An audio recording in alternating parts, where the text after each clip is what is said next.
Alex. Hey Ben. So this is a special episode. Yeah. Because Ben is in Wisconsin, so we're sitting at my desk, speaking directly into the microphone. Yeah. The same microphone. To each other. With no lag time. So how's your trip been in the US, Ben, so far? Yeah, I don't remember what we talked about in the previous episode. But yeah, I have a couple of life updates. I don't know if I said my wife was pregnant, but she is. And so we're visiting her family. And the trip has been pretty good. You know, it's always chill when we get back to Milwaukee. It's we have our go-to places, you know, for burgers, custard, and that kind of thing. And so yeah, it's been nice overall. Not eventful. It starts to feel like going back home, you know, when you have your routine and there's nothing out of the ordinary, but it just feels good to be back. Yeah, well, and I mean, it's your family too now. So. Yeah. So that's cool. Yeah, now it starts to feel like my family. Yeah. Hopefully before that, I was visiting strangers. Exactly. Well, I also spent the holiday with my family. I just went back to Iowa, so a couple hours away from Madison, and then I'm finishing up my dissertation this semester, so it should be an exciting / work-intensive time, but I am ready. You're also on what do you call that? The job market.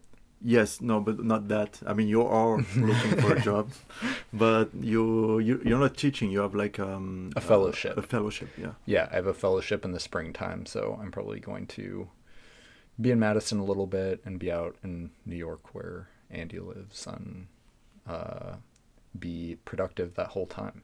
Yeah, hopefully. In principle. But no, I feel there's been some times throughout this process where I felt a little lost, but now I feel very confident about what I'm writing about and it's flowing. So I'm no longer concerned. I think we should do, once your thesis is released, we should do an episode on your thesis. Yeah, that would be great. I would love that. I could have you. Well, you've read Francione already. Yeah, but I'll read your thesis. I have read a couple of books you mentioned in there. Yeah. So then we can do talk about that. I'd love that. Yeah. So forthcoming episode. Yeah. Long time in the making. So this for this episode, we're going to talk about Pynchon's The Criée of the Lot 49. Do you want to start by just a quick rundown of the story? Well, maybe you could talk about why we are reading it. So we are reading it because I've had a long relationship with Pynchon. I think the first time I read an appropriate relationship. It's not a Cormac McCarthy one. Yeah. A very appropriate professional relationship. Yeah, he never took me away on a trip across the Mexican border. I wish he did, but you know. That'll be for after he dies. Yeah. I'll release a tell-all memoir. Another forthcoming episode. Yeah. No, but yeah, that's funny because I remember when I started reading American literature, I was really enamored with Hemingway. Was probably like the first writer that I really liked. Fitzgerald as well. And so, you know, there's always this moment when you read and you start reading a lot, then you have this reading slump where you don't really know what to read, or you don't know like who are the good writers, or, you know, it's hard to sort out or to ask for advice, you know. And I think today what I do a lot is when I go on Reddit or I watch YouTube videos or something like that. But when I was reading that, I was kind of secluded in high school. And so it's kind of hard to figure out what to read. And in France, we were heavily heavily inclined towards like early 20th century, early to mid 20th century writers. So Yeah, I was always, I never have read Steinbeck actually, and I realized yeah, that it's a big deal in France. I mean, it's frequently taught and not yeah, so much in the United States anymore. yeah, absolutely. And so when I was in my 20s, I read a lot of Bukowski, who also is very popular in France. And I was looking for a writer to read, and I came across Pynchon. I don't know where, but I did. And I started with a short story collection, and I didn't understand anything. I was like, "What the fuck is this? It makes no sense. It's bad. I don't like it. Like the guy is trying to show off or something like that." Yeah. But at the same time, there were some things in there that was like, got me thinking. Yeah, there's something more to it, but still, I didn't like it. And so several years passed. Then I went back to university because I had gone after high school. I had gone to university. Then I dropped out, and then I worked, and then I came back to university. And year 3 of my undergrad, so the licence 3, I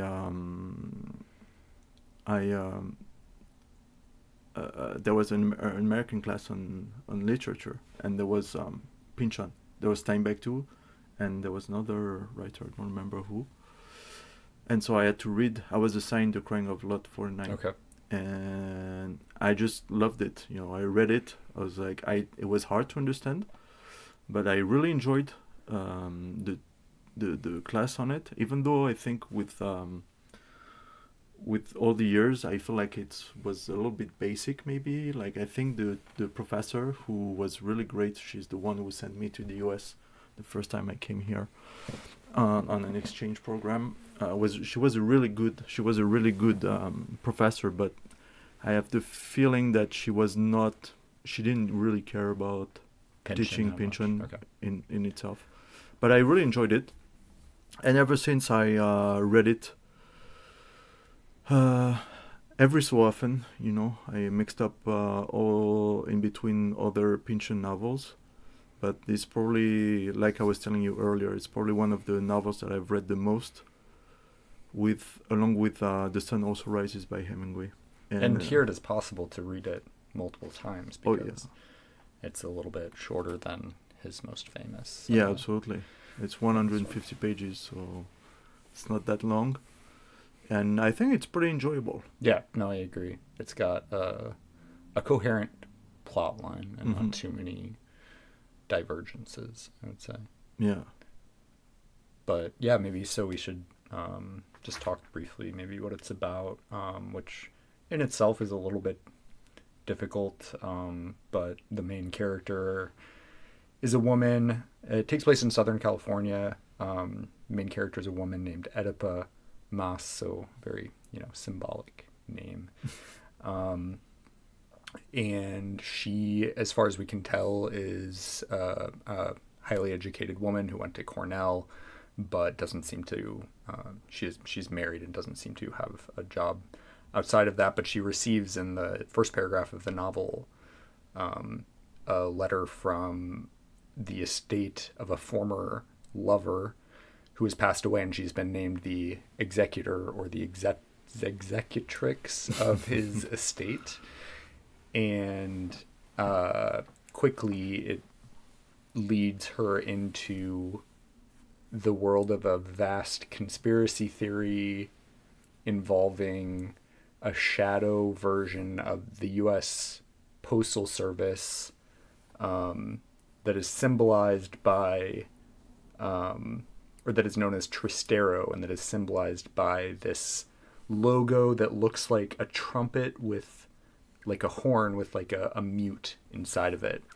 And over the course of the novel, she meets various, I will say, colorful characters who seemingly by coincidence are related somehow to Tristero.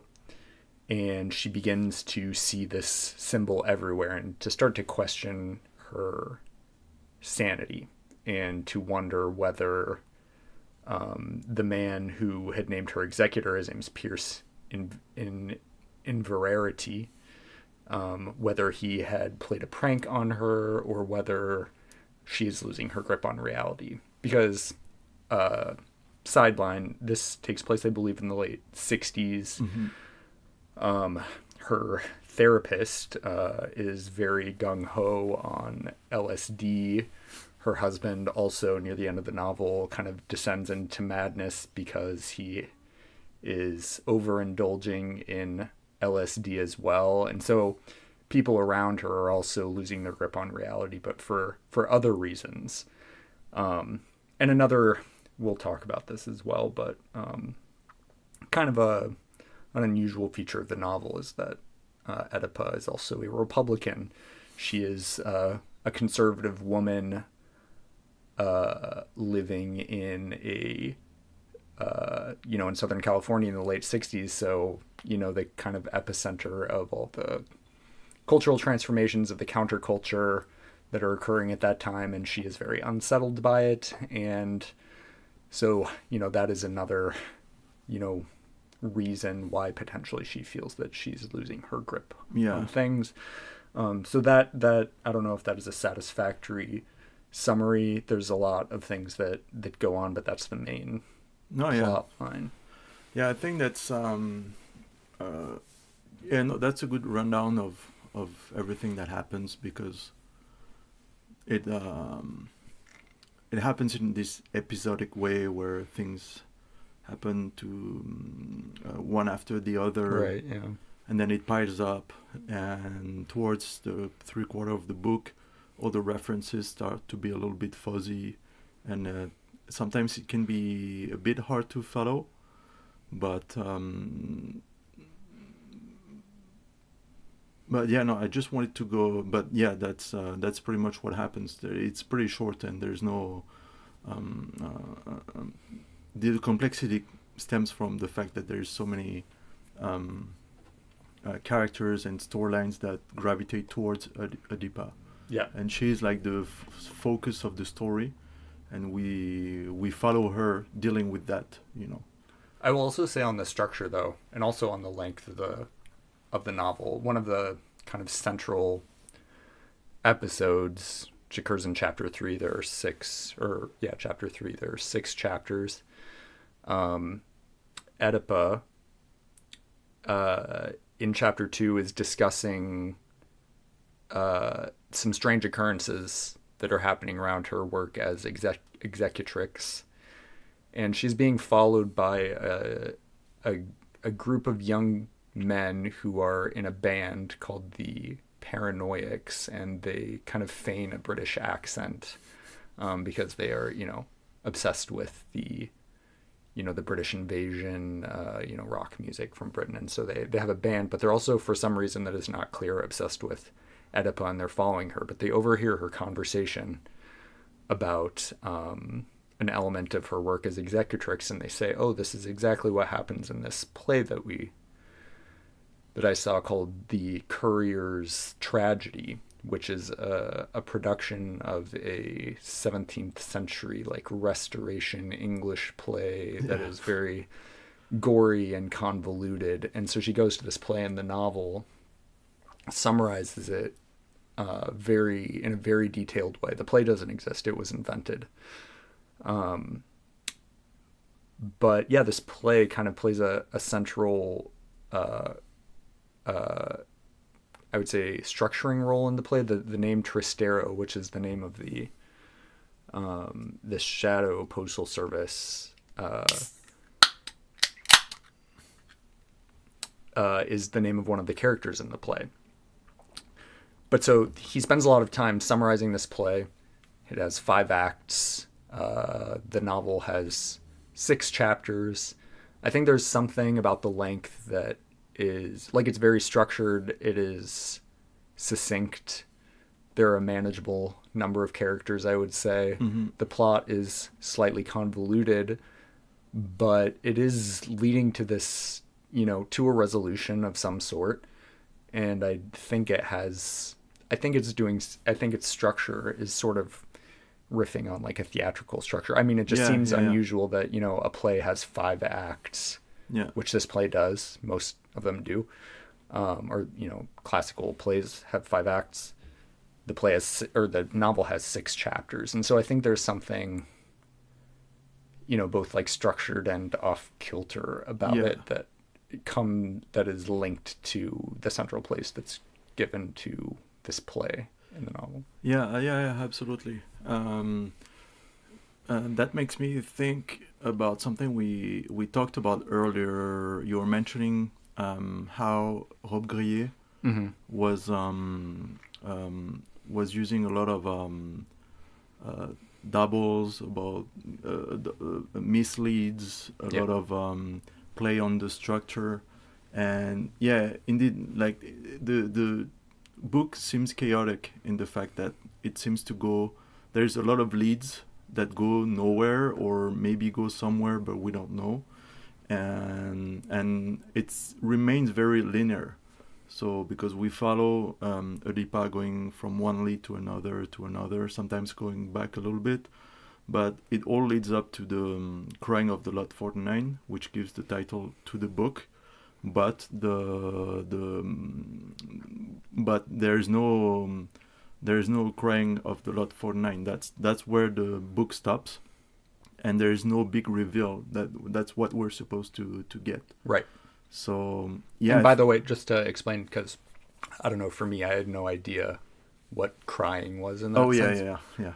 Like, so one of the pieces of the estate of Pierce Inverarity is a book of stamps, and there's a watermark in the stamps that contain the logo of Tristero, the muted horn. And at the end of the novel, they are auctioning off pieces of his estate, and there's sort of a mystery around the person who is going to, you know, ultimately bid on and get this book of stamps. That the crying is related to that, the auctioning of. Well, that's interesting too, because I don't know if crying is like a technical term related to auctioneering, or if it is a pun or like something that is polysemic, because Tristero is also, you know, the name of the postal service. You know, Trist, or you know, there's like sadness or something that is, you know, etymologically a part of that name. So there seems to be some sort of a play on words going on with, you know, the Crying of Lot 49, but it is it is an auctioneering term apparently. Yeah, absolutely. And but I think that's a thing where it's like or going off the Rob Gray thing and the doubling and the mirroring and maybe like a metaphorical or associative structure. There are these echoes throughout the novel, or weird coincidences, and you're never sure whether to, Oedipa is never sure whether to make something of them or whether they are coincidences. And so I think, maybe the title is also, you know, plays the same game where, you know, crying, auctioneering, Tristero, there's also weirdly, I don't know if you noticed, just because I was thinking of the title throughout the novel, there's also a lot of the word lot comes up a lot. It came up just now. It just did. But they talk about a lot, like vacant lots and parking lots, and that's something that comes up. It's kind of like the landscape of Southern California also. Because it's a lot. And Pierce, it's a lot. But Pierce Inverarity is a real estate mogul. So he's basically loaded up, or in French would say alloté, so to break into lots, California. Yeah. Oh yeah, that's a good observation. I didn't realize that. But I don't know exactly, because we're just talking about it now, but I don't know if there's something to make of it, but I do think well, you know, the novel is about a conspiracy theory. So you're like, which a conspiracy theory is all about making unusual connections and inventing a story around it. Yeah. And then having it be invested somehow with like doubt and paranoia. Yeah. But that's why, you know, that's I don't want to talk too much about the Pynchon's obsession with entropy, but I think we have to address that a little bit because I don't quite grasp. I mean, I understand like the logic. We talked about that earlier today, where entropy is when the higher the entropy, the more chaotic the system is, Right. and the less entropy, the lower entropy is, and the more ordered it is. And it feels like but speaking about the lot, the metaphor for breaking up something into lots, Mm-hmm. it feels as if there's some sort of sadness with you know, or something really painful that maybe Pynchon observed or witnessed being in California, is to have this land that was supposed to be, you know, in the 60s, all free, all kind of chaotic, with colorful, and people doing whatever they wanted, just being bought up and being corporatized, yeah. something like that. And so that would be, I guess that would be in link with the metaphor for the entropy, but not going from order to chaos, but the other way around, like seeing the chaos as being positively connoted, to order connoted negatively, you know, as something that is cold and dead, and basically basically nothing can happen, you know. It's become a lot. I mean, I think we also talked about this earlier, but the or not in this podcast, but when we were talking earlier, I think that's linked to, you know, the main character's like political inclinations. You know, she's a Republican. She's someone who is skeptical of the counterculture. There's a moment where, or this is just like one, you know, iteration of it, but there's a scene in a gay bar, and she's rather disgusted by that culture, and is, you know, does not appreciate. She's kind of rushed in. She finds herself in like a tour group that is going through San Francisco, and she ends up at a kind of in spite of herself at this gay bar. And that was funny. A funny. Yeah, but I mean, I think like she is someone who, you know, like if you are, you know, against a counterculture, if at least, you know, the traditional kind of Republican conservative, you're someone who, you know, values order over novelty. And this novel, I don't know much about like Pynchon's political inclinations, but this definitely, you know, if this is taking place, you know, in the late 60s, this definitely shows the, you know, the darker underside of culture, and not the utopian. This kind of, because so this shadow postal service operates mainly through what I wouldn't call the counterculture, but through channels that are marginal. Marginal / linked to like social decrepitude in some way. Like when you send a letter, it's unclear exactly how this postal service works, but you know, she ends up putting a letter into a box that is in a homeless encampment under like an interstate overpass, and she waits to see who picks it up, and it's some homeless man who walks for hours through different neighborhoods and drops these letters off. So there is something, you know, kind of sinister about, because it is, you know, it is countercultural in the sense that it's the thing that we try to sweep under the rug or eliminate but there is like a dark order to it somehow. Yeah. And so yeah, that is the paranoid aspect. It is like the dystopian, Mm-hmm.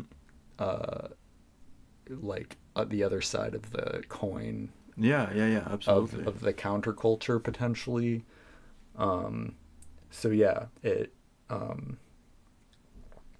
that's what I would say about that. But yeah, I mean, there's definitely a lot. Yeah, but that's what I mean is that the counterculture, the countercultural figures like the homeless people or even the Yoyodyne workers, they were. I mean, there's a passage I want to talk about a little bit later. So I don't know if I'm going to do it now, but what we see is the result of this process of I feel like organization, or like the order has been instituted, and so the gay bar, the tourist touring the gay bar.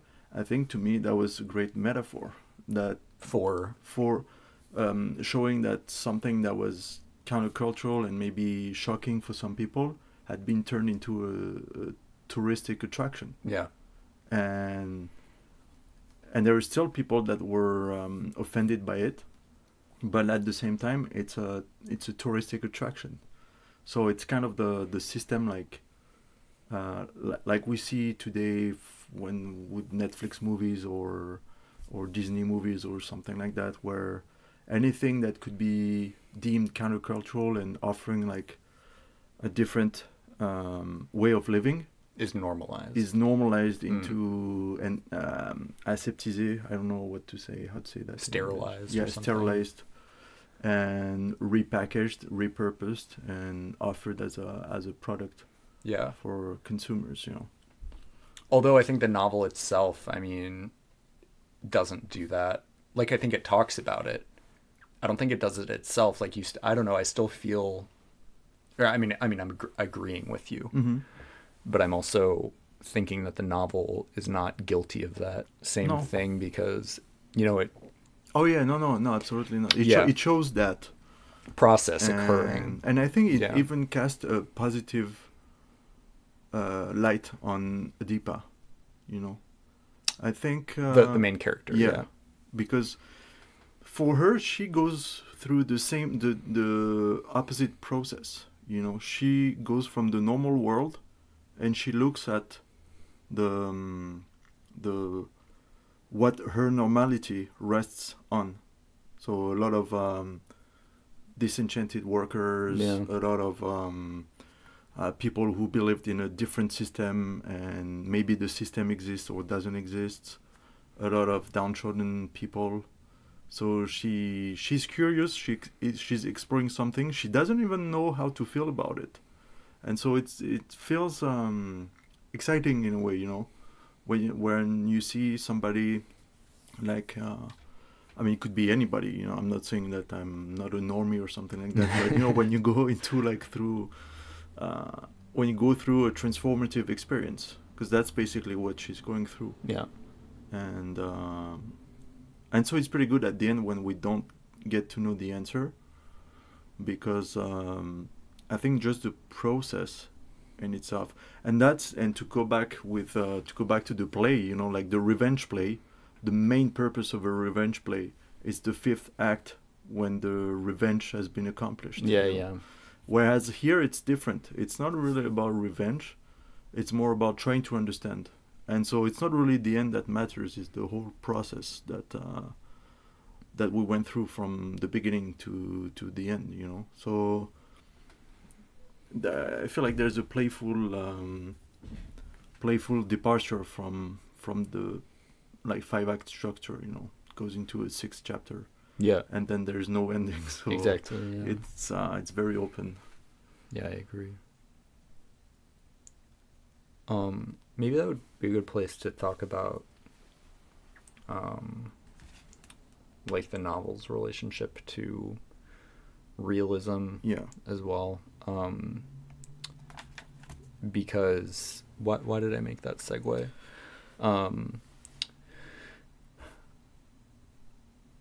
Well, the depiction of because it's not. I mean, it's not a realist movie. Sorry, it's not a realist novel. Well, But I think that's it's a relationship. It's the way things are depicted are interesting. yeah. Well, I think it made me think because you were talking about this as a character who is trying to understand and gain knowledge of the world, and you were talking. You are reading a book, right, about postmodern fiction, and if I will summarize what I believe. I told you. Yeah, you told me. we might we might have like a different. Okay. No, which is that modernist fiction has to do or is epistemological, meaning that characters are trying to find their place in the world or understand the world, but the world itself is stable. Yeah. Whereas in postmodern fiction, reality itself is unstable. Yeah. And so the question is more what is real versus where, how do I make sense of my place in the world? And I feel like this novel is kind of between the two because there are a lot, I mean, it's a novel that's very linked to like a real time and place, like Southern California. There are, it is just very rich in certain passages, at least, are very rich in like observational detail, in references to the culture of Southern California. Yeah. And from that perspective, it could be thought of as a realist novel because it is very linked to a time and place, and it, in some cases, painstakingly describes it, and this is the reality that she's in. But at the same time, the reality of this character is breaking down, and I would also say that the structure of the novel becomes, it is from the beginning, but it becomes more associative and less linear, as if the world itself is not, continuous and coherent. And so, yeah, I think there's some tension, because I don't know if there are what you would call like a pure, I think there are some like Rob Grier novels which are really at odds with realism, but this one is more in tension with it, I would say. Did you have something you were trying to say? No. No. Okay. I was scratching my forehead. Okay. Where did the book go? Did we? Oh, the book. I thought. Oh, here it is. Sorry. Because yeah, just the I did have a passage that was kind of related to what I'm talking about, of this like realist aspect. I'll just read a couple paragraphs. So this occurs in chapter 5, so near the end of the novel, but Oedipa is sort of descending into either madness or disorientation and doubt. She spends an entire night kind of wandering around San Francisco and the environs, and we're not really sure how she gets from place to place, but she's in kind of seedy places, bars and buses and an abandoned home, and so kind of the fabric between these locales is very abstract, but the details themselves are like quite striking, and you imagine that they're related to observations of a time and a place, but just purely even before kind of thinking of it conceptually, I just thought it was striking as prose. I'll just read a couple paragraphs. Yeah. In the buses all night, she listened to transistor radios playing songs in the lower stretches of the top 200 that would never become popular, whose melodies and lyrics would perish as if they had never been sung. A Mexican girl, trying to hear one of these through a snarling static from the bus's motor, hummed as if she would remember it always, tracing post horns and hearts with a fingernail in the haze of her breath in the window.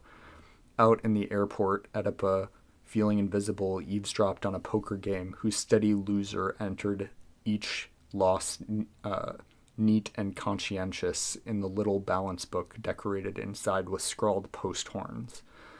I'm averaging 99.375% return, fellas, she heard him say. The other strangers looked at him, some blank, some annoyed. That averaging it out over 23 years, he went on, trying to smile, always just a little % on the wrong side of breaking even, 23 years. I'll never get ahead of it. Why don't I quit? Nobody answering. In one of the latrines was an advertisement by AC/DC, standing for Alameda County Death Cult, along with a box number and a post horn. Once a month, they were to choose some victim from among the innocent, the virtuous, the socially integrated, and the well-adjusted, using him sexually, then sacrificing him. Oedipa did not copy the number. So just in that section, there's these kind of banal, like, observations of, like, a girl listening to and kind of specific, like a Mexican girl on a bus listening to a transistor radio and trying to press her ear into it so she could hear over the bus noise, but she's also tracing the logo, the post horn, into the fog on the window. And so there's something, like, at once, like, very specific and then, like, really unsettling, because she seems to be connected in some way to this conspiracy. She's like tracing this logo, and then, you know, these guys just playing poker, which I don't know how she got to the airport, but playing poker, like this pretty normal thing, and having these kind of idiomatic, like, colloquial conversations, and then his book is full of post horns. But also what's great is that the poker player literally says that he's been playing poker for 23 years. He's been losing for 23 years, and he asks himself why he should continue. Yeah. And so this is completely mirroring. I mean, Oedipa is at the beginning of her quest, but it's kind of mirroring or echoing the questions that she's asking herself. Like, is it real? Is it not real? And if it's not real, why should I keep going? And yet she finds another clue, she finds another thing, just like in poker, where maybe you're gonna win the next big hand, and then you're gonna be able to keep going, and then you're gonna go to another game, and then all of a sudden you start losing, and then you have to believe that you're gonna win again, and then it keeps going up and down and up and down, and also, like you said earlier, it's a book about marginals and how they like the marginality was a beacon of hope, and it turned out to be a disillusionment, you know. Yeah. And or an illusion, I don't know. Well, yeah. Or an illusion, a perpetual illusionment. Yeah, I don't perpetual know. illusionment. Yeah. But yeah, so all that to say, something about this style is this proximity between, like, observed reality and this unsettling metaphorical connection between all these things that is, you know, they're linked by this dark postal service, this, like, trafficking of information that is outside of the mainstream or the official. Yeah, and you were talking about how you know, there was this question of epistemological versus ontological strain, and I think here this passage feels like a stream of consciousness technique, almost, you know.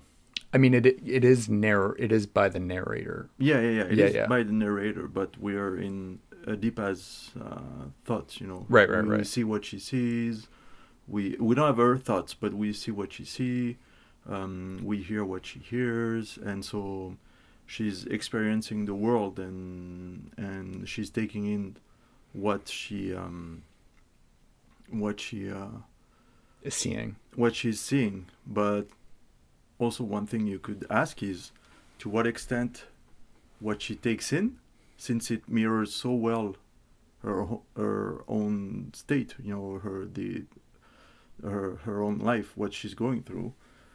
To what extent is it her consciousness that filters out the thing, Yeah. or is she convincing herself? I mean, or his, or to what extent her mind is sort of bent on filtering reality.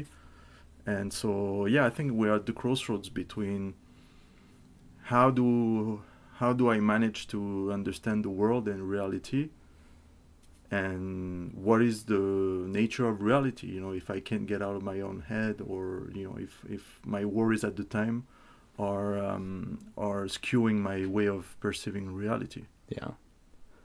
And then, I mean, another level to that is the fact that, you know, all the characters in the novel, they have these like portmanteau or like symbolic names. Mm-hmm. I mean, like Oedipa, which are, you know, relating her to some like archetype. It is clear that she is herself a character, like a construction. Mm-hmm. And so you can even kind of start to question if she is a valid, like, if she is psychological, like if she is a coherent, like you start having the same ontological questions about the characters as well. So that's kind of like another twist in it. But yeah, I mean, it does appear that we are seeing things through her eyes, but there's also a question of her also being artificial or like a construction in some way. Yeah. And I think that's interesting because one thing I enjoy, you know, when we go to the museum, like when we go, I mean, I say we because we literally we went do to sometimes. yeah. When we see each other, happened. we go to the museum. It's the, you know, the artworks that sometimes, you know, like the photorealistic paintings. Yeah. Sometimes they're not. There's some very detail. satisfying, you know, not because of the sheer amount of detail of or that kind of thing, but on the other hand, when they're a little bit more abstract, you know, like they explore the difference between, they explore the paradox between abstraction and reality, you know, like what we see, even what we perceive, it's only abstract, you know, like the way we see colors, for example. Yeah. It's only like a fraction of the full color scheme that we can that exists in reality. So what we see and what we take for granted as being reality is it's to some extent just an abstract or subjective way of seeing reality. And so what I enjoy with Pynchon's work is that sometimes he highlights or he caricatures reality, and it becomes very funny in a light-hearted way, because I feel like he expresses something interesting about reality, about people's paradox, or something that is so obvious that you just paint it in like thick lines, and then it emerges very clearly, very obviously. Yeah. It's not like jokes, like being. Sometimes there's jokes like that where you just like state the obvious, or like it's a dad joke or something like that. These are also stereotypical. But what I mean with Pynchon is that his way of being stereotypical is always falls on something that sheds an interesting light in reality. Yeah. Or on a problem that seems interesting, you know. Like for example, the name Dr. Hilarious for the shrink. That's who by the way is a former Nazi psychologist who escaped, or who worked at Buchenwald, you know, one of the concentration camps. Yeah, and he's the guy overseeing Oedipa, and just the name Hilarious, you know, not digging too deep into the meaning. Sounds really, it's fun, you know, like it's you imagine somebody crazy, you know. So Just one sec. There's someone's dying. Like it's linked to hilarity, but Crying. Something that is hilarious. Yeah, you cry, but it triggers a reaction that is almost over the top. It's not a fun laughter. Well, it's like unreasonable. Yeah, it's unreasonably crazy. So the guy already sounds like he's crazy, and you could definitely see, like, very often.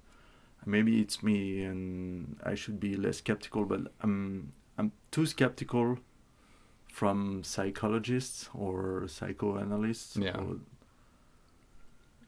Because of the position of authority that they hold. I mean, I'm sure not everybody is like that, and there's something like this here. I think, like when you have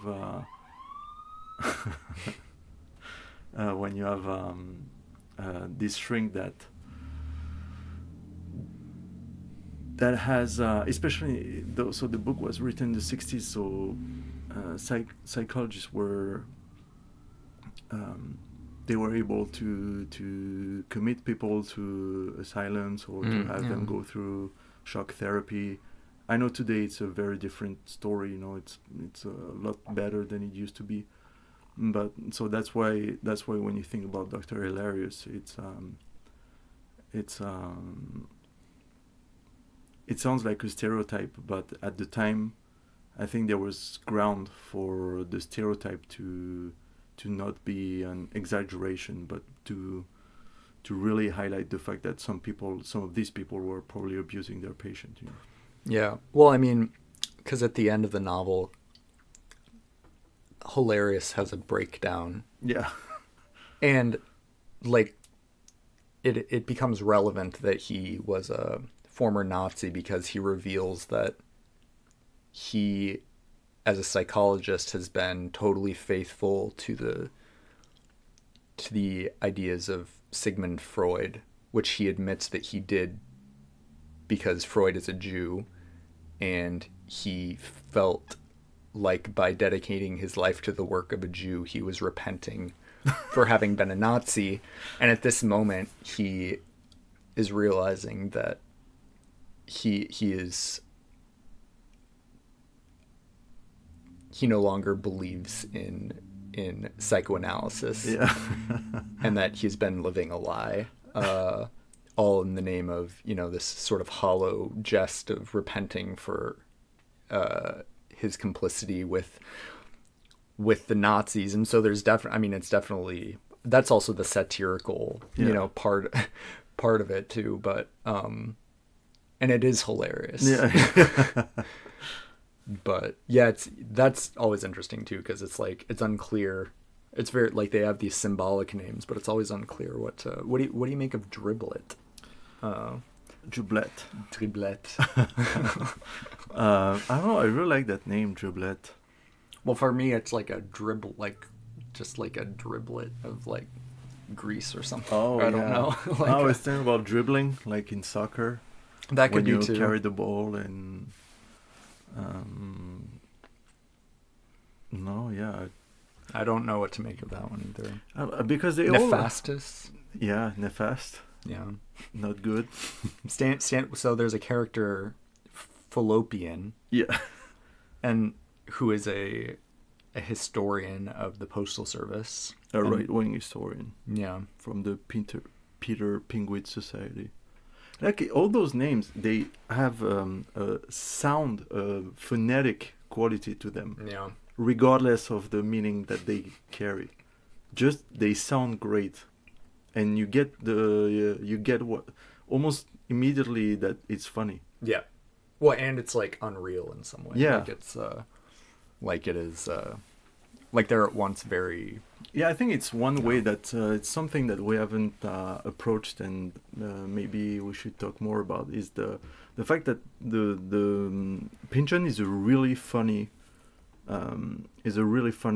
writer. Oh yeah. And I think that's one thing that, because the theme of sadness, like, I think his work is permeated with sadness and nostalgia and frustration over the state I think of The world. yeah, but especially America. You know, like I feel like the shock of what the promise of the '60s could have offered for the future of the U.S. and the reality of what it's become has been a shock. The Crying of Lot 49 was written in the '60s, so it is here, but it's not really. I think it's '65 or something. And but at the same time, it's so funny. Like there's and this fun, this humor is really. I feel like comes from a place of wanting to have a lot of fun with the reader. You know, you have set pieces of slapstick comedy, lots of puns, lots of I would say uh, double entendres, and also like humor in French we say le second degré, to the second degree. So for example, you'll have some guy uh, make a dick joke or something like that, and what's funny, it's not really the dick joke in itself, it's more the fact that it's a guy making a dick joke, you know. Yeah. and and so yeah, it's really pleasurable to read and to witness. Yeah. One, I mean, it's not always clear that I I think there are some places where you could laugh out loud, but it's also just the constant like double meaning of words and puns and these very symbolic names that seem ironic. It is playful Yeah. in addition to being funny.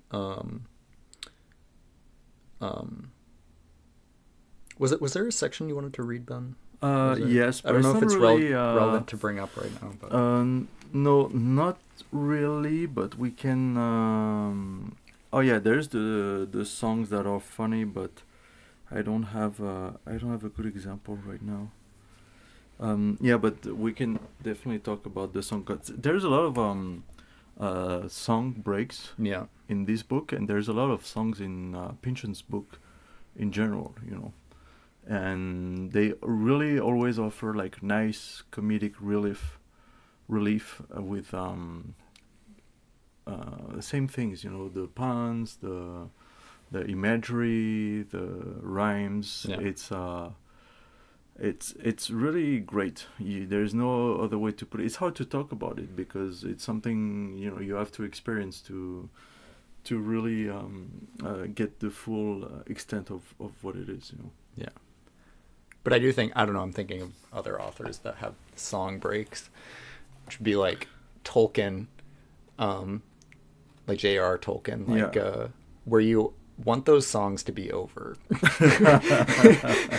because you know they're not funny, but it's world building. Yeah. It's like a realist kind of impulse, and here it's more like deconstructive because they're like one of the song breaks is there's this well, it's like multiple degrees because there's this group of boys who are forming this fake British pop group and feigning, and they're called the Paranoids, which is itself sounds like a pastiche / parody of like a British pop group. And then he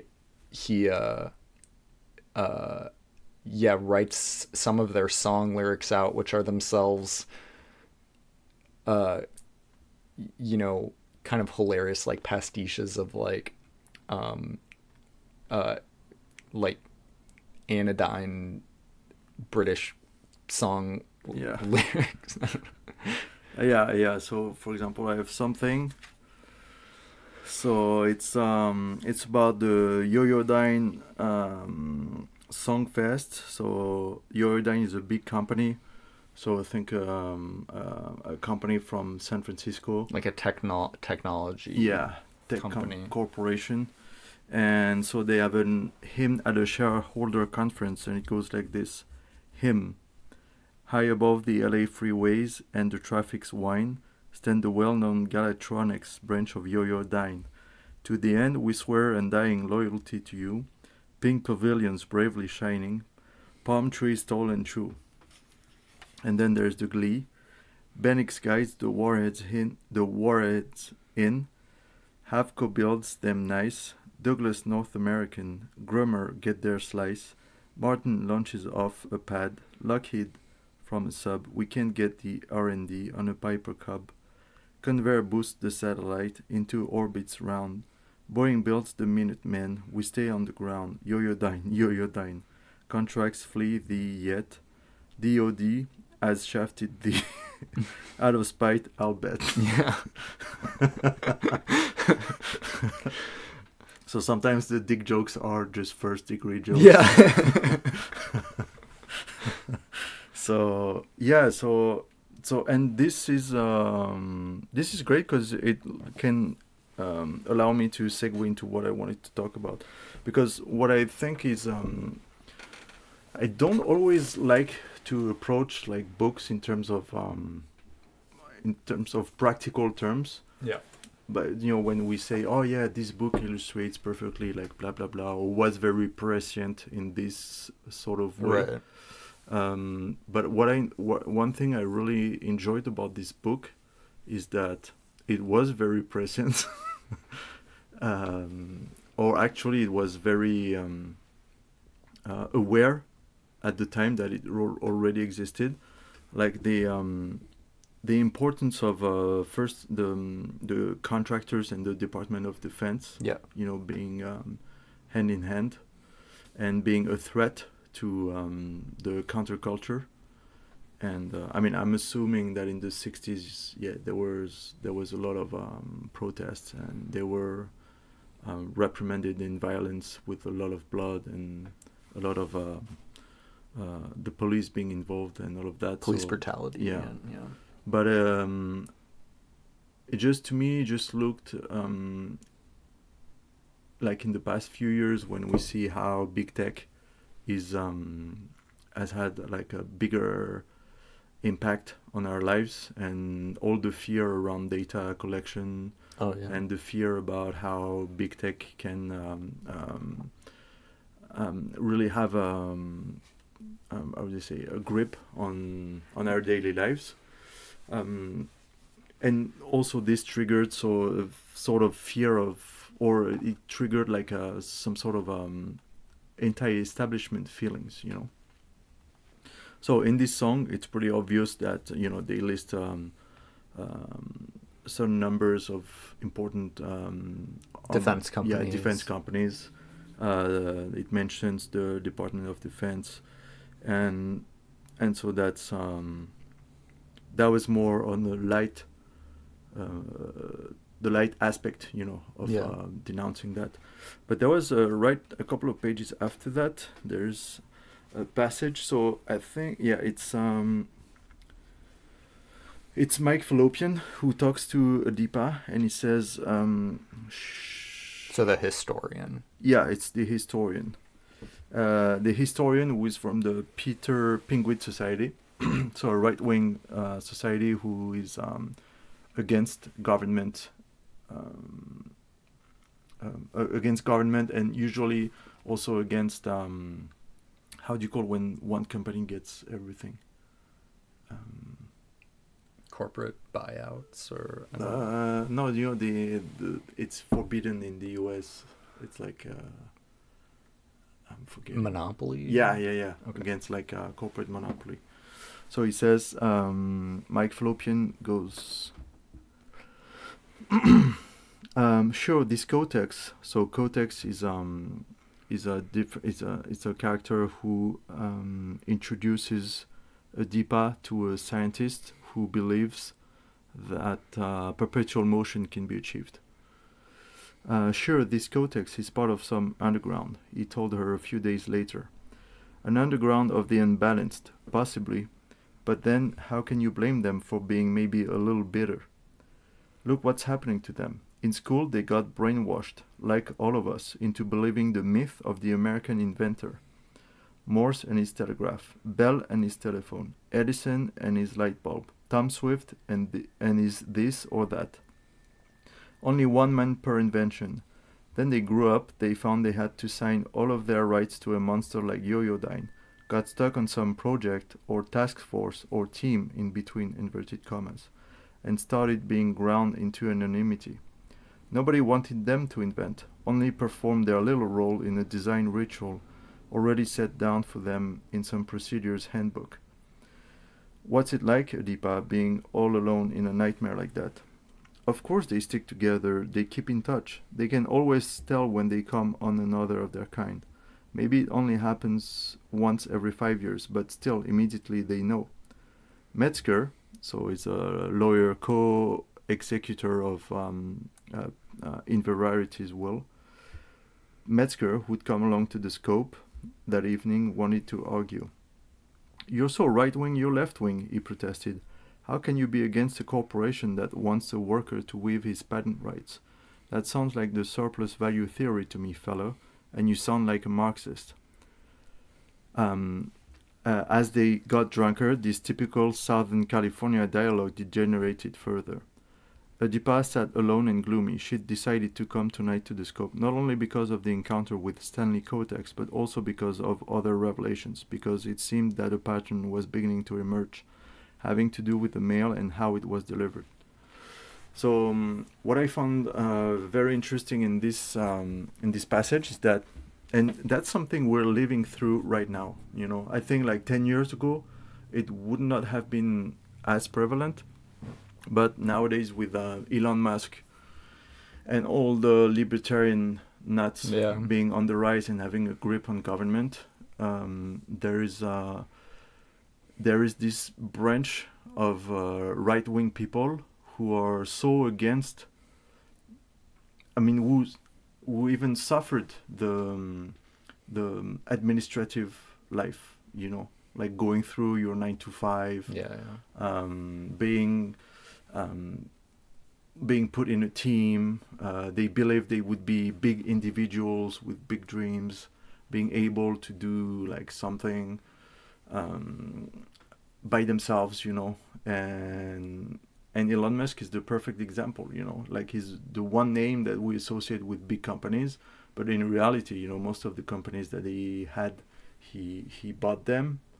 Some of them he created, but he had a host of engineers working for him, and he didn't invent anything. No, he didn't invent anything, and even worse, like, he's selling the dream of the individual being able to achieve greatness on its own. Yeah. And in reality, what he does is just administrative work. You know, maybe the only difference I feel, in my opinion, maybe people won't agree with me, but the only difference between what he does and what government does is that government is public and his company is private, you know, so and all he the money can goes get to a him. $50 billion payday. Yeah, exactly. Yeah. I also think in that passage there's that idea that, or that kind of funny idea that you know, it would be seemingly a right-wing idea to ask individuals to defer their rights to a corporation, but also weirdly like socialist, because it is like effacing the individual in service of the collective or something, like the corporation. And I think that seems like linked to that idea of like either like contingent or unexpected connections between things, like the far right and the far left or something. And also, well, we sort of talked about this, but the, you know, the name of the man who has died and who Oedipa is the executor of his estate. His last name Inverarity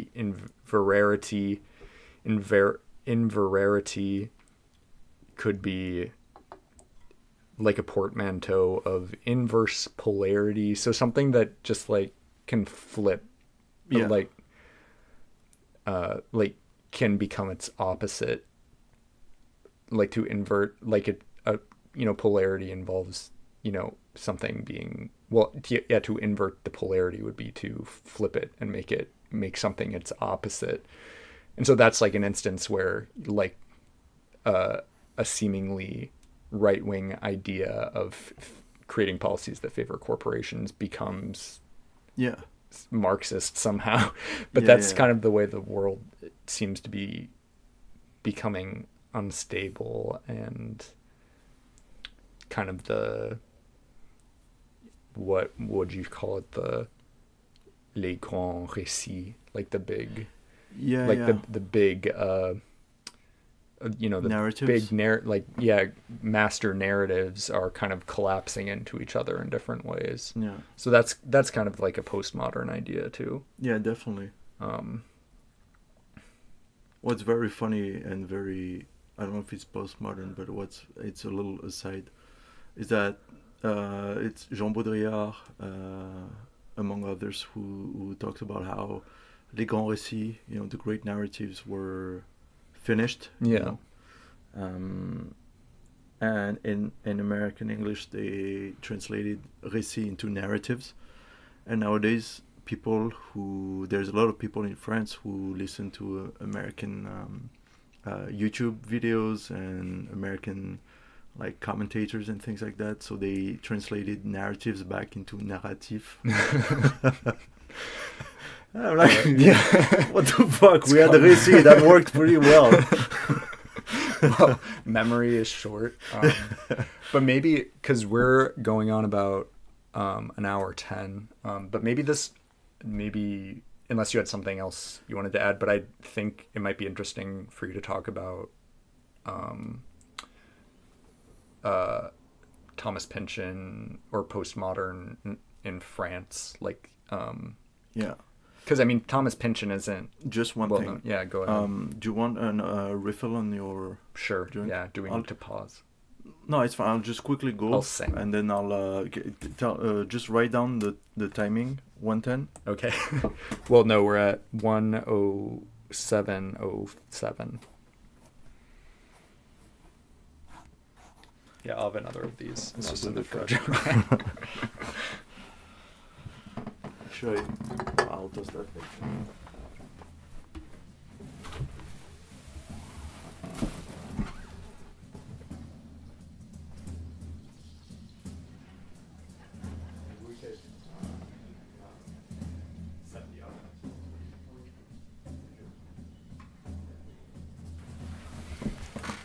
Okay, so do we crack? Yeah.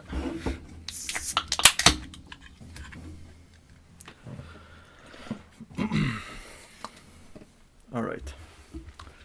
So there was no pause, No pause. no refill. We eliminated that. Yeah. So about the reception of postmodernism in France, and Because based on what you were telling me, I mean, Pynchon, John Barth, big names in postmodern literature in the United States are translated in French, but did not have the same impact as the novelists that you were mentioning earlier, like that inspired you to pursue English literature. Yeah. Like Hemingway or like Steinbeck or like. No, yeah. That's funny because I was thinking about that. That was supposed to be my intro, and then I started off on something else, and then I forgot to mention. We just reversed the polarity of Yeah. our conversation. So. Yeah, that's a postmodern podcast. No, yeah. What is interesting is that Pynchon is really big, I think, in the U.S. I don't know how big he is. He's not like a pop. Like he's not like a Nora Ephron. I mean, No. He's not. What I mean by big is that if you're interested in literature, you will come across Pynchon. Like yes, yeah. He's one of the greatest American novelists of the 20th century. Yeah, you're likely to have had a roommate who is reading Gravity's Rainbow for an entire year. Yeah, who bought Gravity's Rainbow and left it on the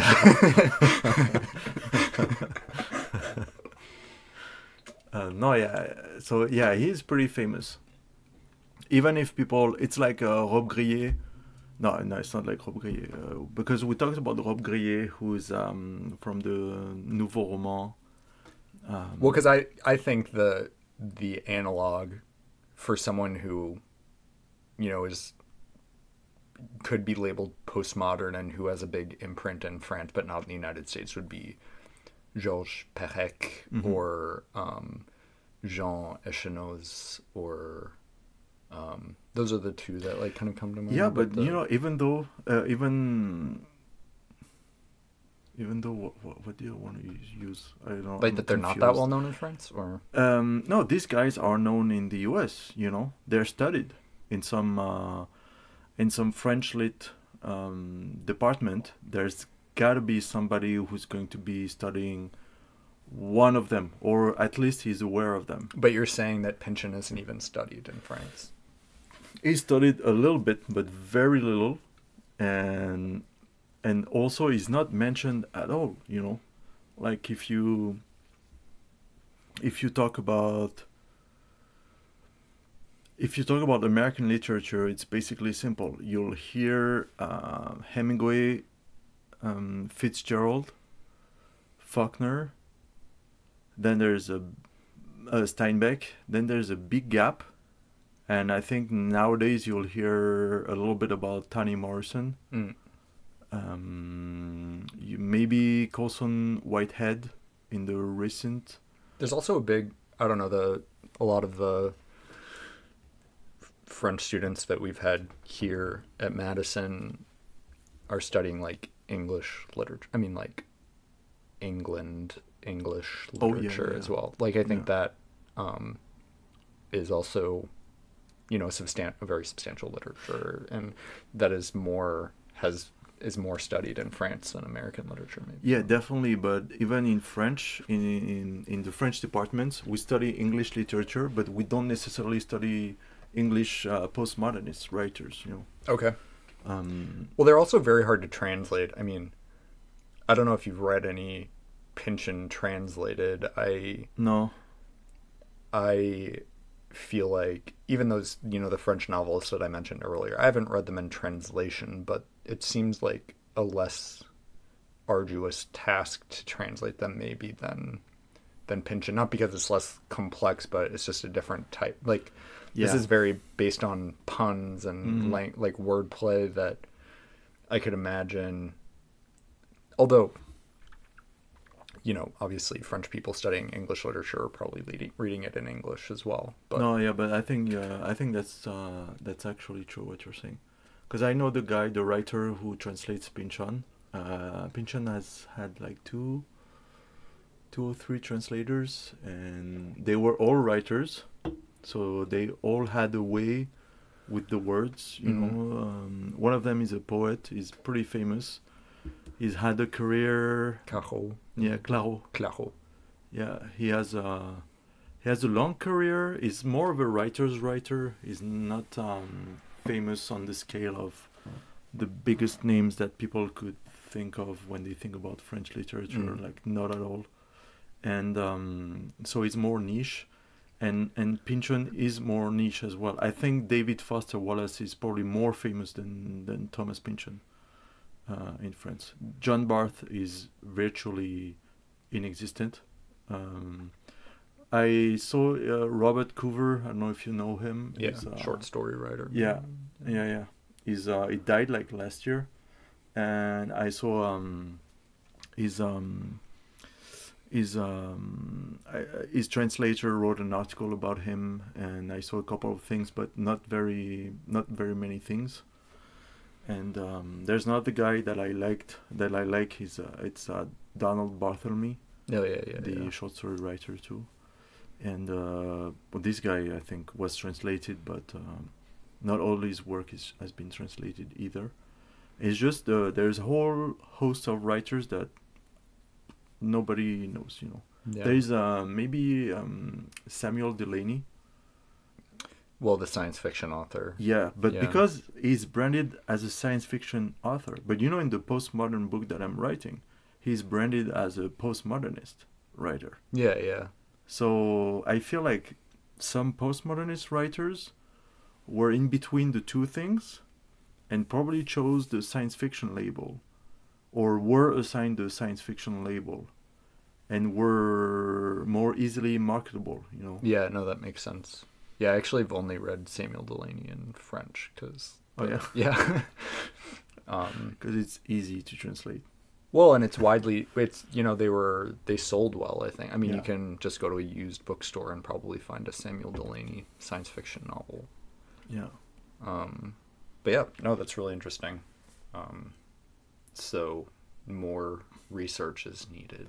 Yeah. No, I was telling Alex that if I were to do to write a PhD thesis, it might be about in the field of book history and the reception of postmodernism in France.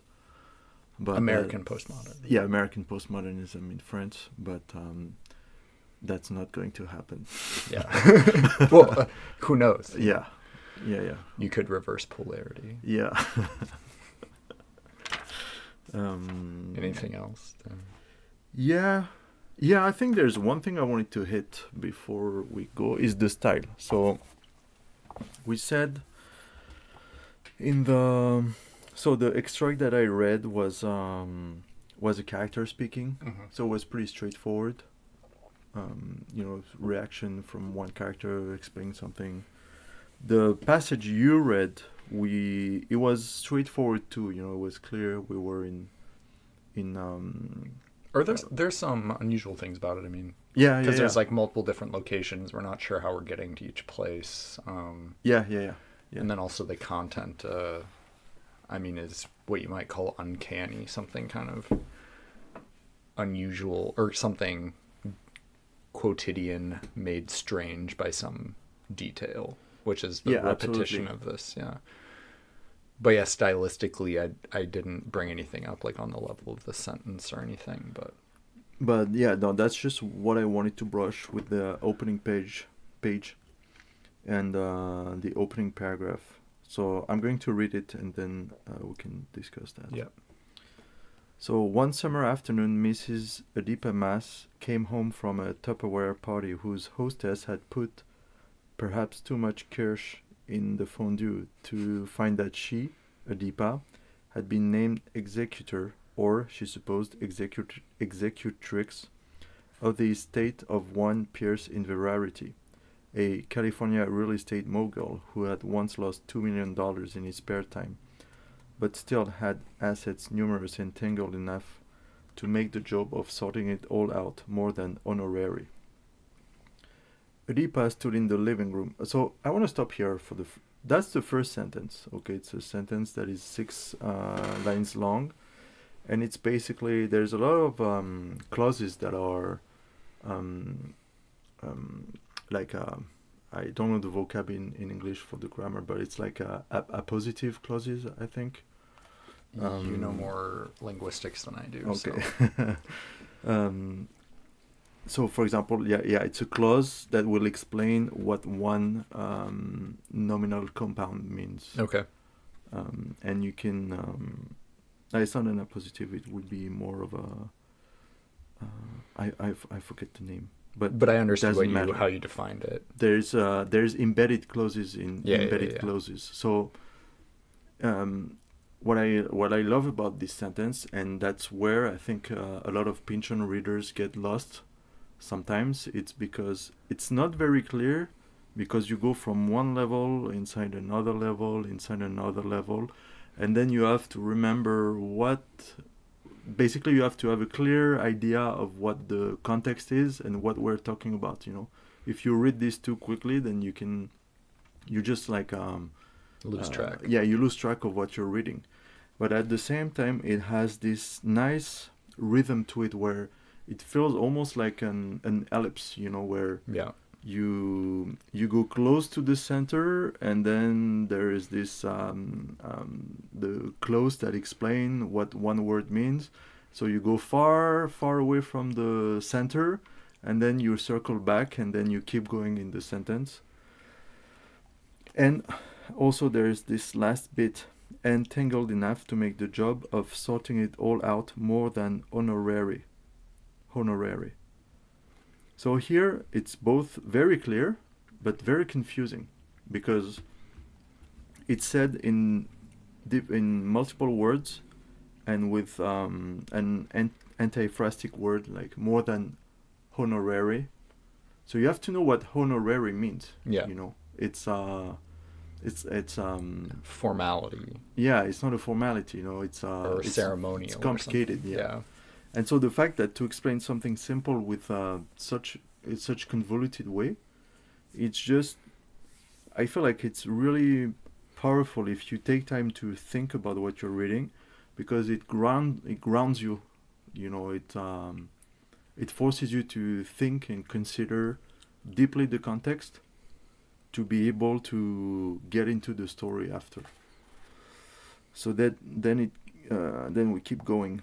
Adipa stood in the living room, stared at the greenish dead eye of the TV tube, spoke the name of God, tried to feel as drunk as possible. So here we have a list of actions. But this did not work. She thought of the hotel room in Mazatlan, whose door had just been slammed. It seemed forever. Waking up 200 birds down in the lobby. A sunrise over the library slope at Cornell University that nobody out on it had seen because the slope faces west. A dry, disconsolate tune from the fourth movement of the Bartok Concerto for Orchestra. A whitewashed bust of Jay Gould that Pierce kept over the bed on the shelf so narrow for it, she'd always had the hovering fear it would someday topple on them. So here we have a nice hypology. It's when you use an adjective on a different word, you know, like hovering. It's not really the fear that is hovering, it's the bust that should be hovering. Can you read it again? Yeah. A whitewashed bust of Jay Gould that Pierce kept over the bed on a shelf so narrow for it she'd always had the hovering fear it would someday topple on them.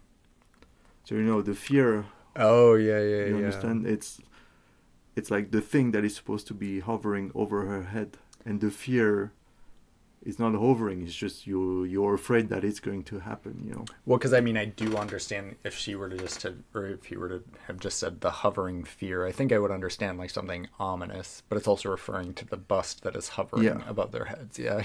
So it's kind of a pun almost, or like yeah, it's a pun, and it's also this idea of displacement. And like you said about the passage previously, to make the ordinary uncanny. Yeah. And so here, this displacement of the hovering adjective, and then that's interesting. It keeps going. Was that how it died? She wondered. Among dreams, crushed by the only icon in the house. So here we have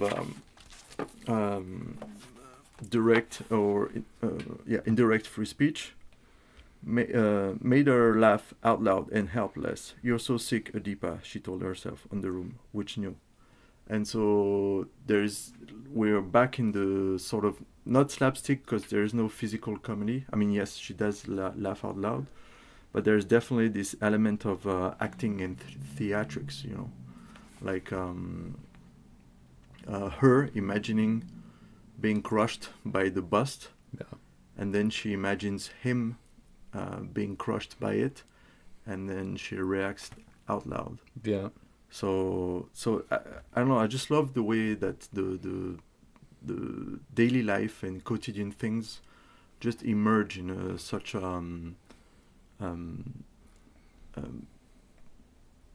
frightening. Yeah. Well, it kind of goes to the instability of reality that, you know, is kind of that it's kind of couched in her perspective, and that she's imagining possibilities that may or may not occur, you know. Which, I mean, also, because it's interesting, like, just kind of with the associative logic of the novel, there's also the fact that, which we didn't bring up, is that she is a sensitive, like, she has, or believes she has some psychic ability, like she's like a sensitive potentially with the ESP, so her brain does make these connections and associations that are ambiguously like or like imagines possibilities that may or may not actually occur, or like there's this likelihood that the things that she's imagining could occur or are occurring, or that the connections that her brain's making are significant or not. Like there's this doubt that kind of hangs over everything because it's rooted in her perspective, but she also has this faculty of, or it's like unclear. She may or may not, because there's a moment where she is tested and she does not seem to be sensitive, but she believes she is sensitive. And so, or she is thought to be sensitive. But yeah, it's very, and I mean, I remember you saying too, because before we recorded this, you talked about that first paragraph, and yeah, there's also something about the kind of elliptical structure of the sentence that echoes the structure of the novel as a whole, like the way that the episodes are structured, like they kind of always return to this theme. I mean, because you were talking about how these clauses always kind of like wrap around, and this kind of sinuous or kind of snaky construction of the sentences kind of always end unexpectedly and wrap back around to